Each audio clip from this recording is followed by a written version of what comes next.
ఎండాకాలం షురువైంది. రోజులు గడిచే కొద్దీ ఎండలు ముదురుతున్నాయి. ఉదయం 10 గంటలకే బానుడి తాపం మొదలైపోతుంది. పైగా నుంచి సాయంత్రం 5 గంటల దాటినా కూడా భాస్కరుడి ప్రతాపం ఎక్కడ తగ్గినట్టు కనిపించడం లేదు.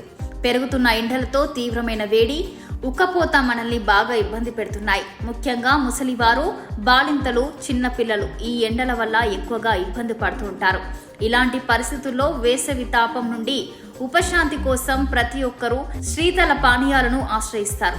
అయితే కూల్ డ్రింక్స్ కన్నా మజ్జిగ, కొబ్బరి నీళ్ల వంటివి ఎక్కువగా మేలు చేస్తాయని, పైగా ఇన్స్టెంట్ గా ఉపశమనం కలిగిస్తాయని అంటారు పెద్దలు.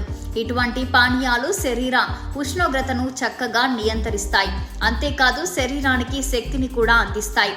ఇక కొబ్బరి నీళ్ల గురించి మాట్లాడుకుంటే వీటికి వేసవిలో మంచి డిమాండ్ ఉంటుంది. వీటి ధర ఎక్కువగా ఉంటుంది అనే మాట కాదనలేం, కానీ అదే స్థాయిలో ఆరోగ్య ప్రయోజనాలు కూడా ఉంటాయి. అయితే ఇక్కడే ఒక చిక్కుంది.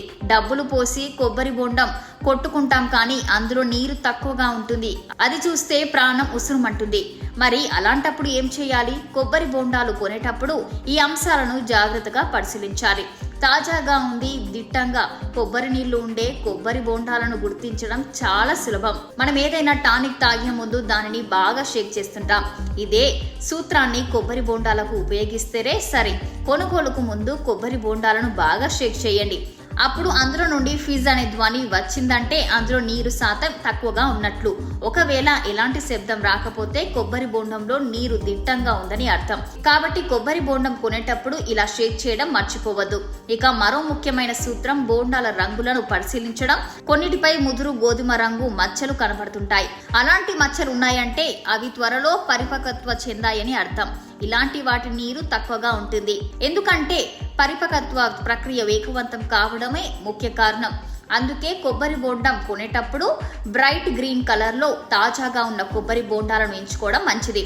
పైగా ఇలాంటి వాటిలో నీటి శాతం ఎక్కువగా ఉంటుంది. ఇక చూపులకు పెద్దగా కనిపించే బొండంలో కొబ్బరి నీళ్లు కూడా ఎక్కువగా ఉంటాయని మనం అనుకుంటాం, కానీ అది ఉత్త భ్రమ అని కొన్న తరువాత బోధపడుతుంది. చిన్న కొబ్బరి బొండాలలో నీరు పుష్కలంగా ఉంటుంది. నీరు ఉండే కొబ్బరి బొండాలు చిన్నగా ఉంది, గుండ్రంగా ఉంటాయి.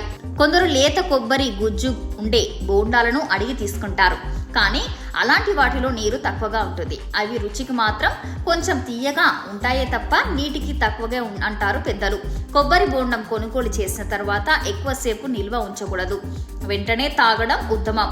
ఆలస్యం చేసే కొద్దీ బోండం నీళ్లలో ఉండే పోషకాలు తగ్గుతూ ఉంటాయి.